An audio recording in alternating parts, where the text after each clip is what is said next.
And in religion, we say that everybody's a brother. And we baptize them and make them a Christian. How do we deal with that fact? So they passed a law saying that Christianity did not relieve your heathenism for a black person. And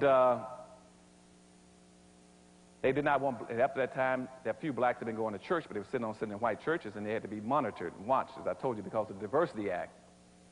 So when the evangelical movement started moving through this country in the turn of the first of the in 1800s, early 1800s, they said, we'll let blacks have their churches, but we can always also, but we must pick the ministers, and we must license the ministers. We must pick ministers that we can control. No black preacher can come into America unless he is controlled by the white establishment, unless he represents our interests and our values, unless he teaches our form of Christianity. Now, this is very important. Why? Because, you see, before, religion was always used to help a population group. When it comes to blacks, we cannot let religion be used to help them. You see, the Catholics, church took care of all those groups who call themselves Catholics. Jews, priests, took care of the Jews. And even today, you go into the conflicts in England or Ireland, where you see the Protestants and the Catholics fighting. I guarantee you that the Protestant members will be representing their people and protecting them. I guarantee you that the Catholic priests will be representing the Catholics and protecting them. If I take you into the Middle East with the Arabs, I guarantee you Khomeini will be taking care of Arabs. Only in America can I find black ministers who can be bought and sold to be against their own people. Nobody else will let you do that. No population will tolerate that except our people, and that's what I call inappropriate behavior. Inappropriate behavior pattern when you let your own ministers sell you out.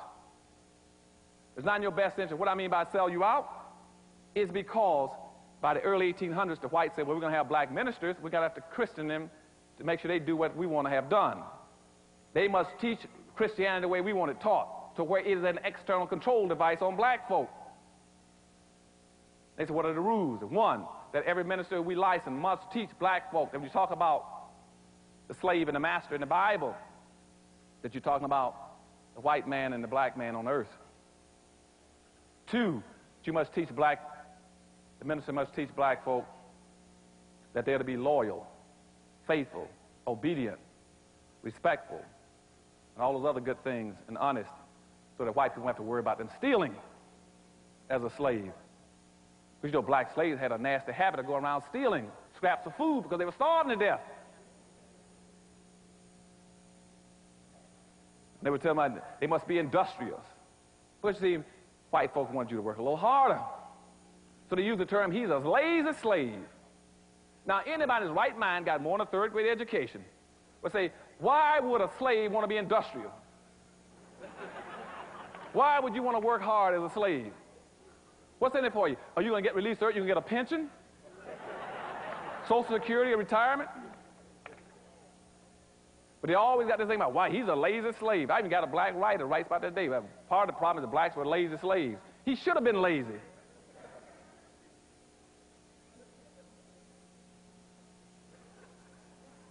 The third thing they put on you is that, well, the black ministers must also teach them to get pie in the sky after death.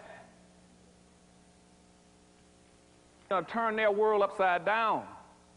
So while everybody else is competing to get resources, to get wealth, to get power, black folk are saying, I'm waiting for mine in the sky.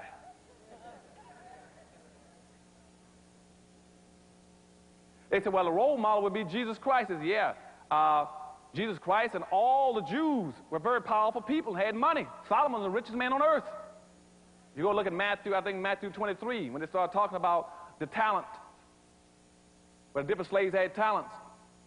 And two of them went out and developed their talents and multiplied and made something, and one buried and hid his. Because they knew there would be that black one, to be that last one, go out and hide it.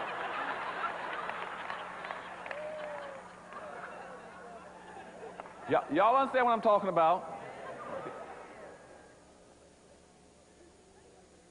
Now, but during that period of time, though, in the 1800s, when they started putting all the religion on them, they started controlling them, a few blacks said, well, wait a minute now. because something just happened down in Haiti. Now, I know that I can guess in the future y'all aren't going to let the Haitians into this country. But in the 1800s, what happened was Toussaint Overture. Toussaint Overture took his little band of rabble-rousing blacks in Haiti and beat the devil out of all the French troops. Ran them raggedy. Beat the devil out of them. Now, that was important because, for two reasons. First of all, that is the only time in Western history where the white society blinked and black folk took advantage of them and beat them. Y'all remember that? Only time in history that blacks ever broke free of that conditioning system I told you in 1710, the same one they used again in the Korean War. And again, the reason I want to point out that system to you, that brainwashing system, why is it so important? You all remember this, and why it's so important. And that's why I must give the dominant white society praise for this. I mean, they're some very smart people. Very smart. Why did I say that? Because, you see, the people that put that system on black folk in 1710, they had the equivalent of a third or fourth grade education.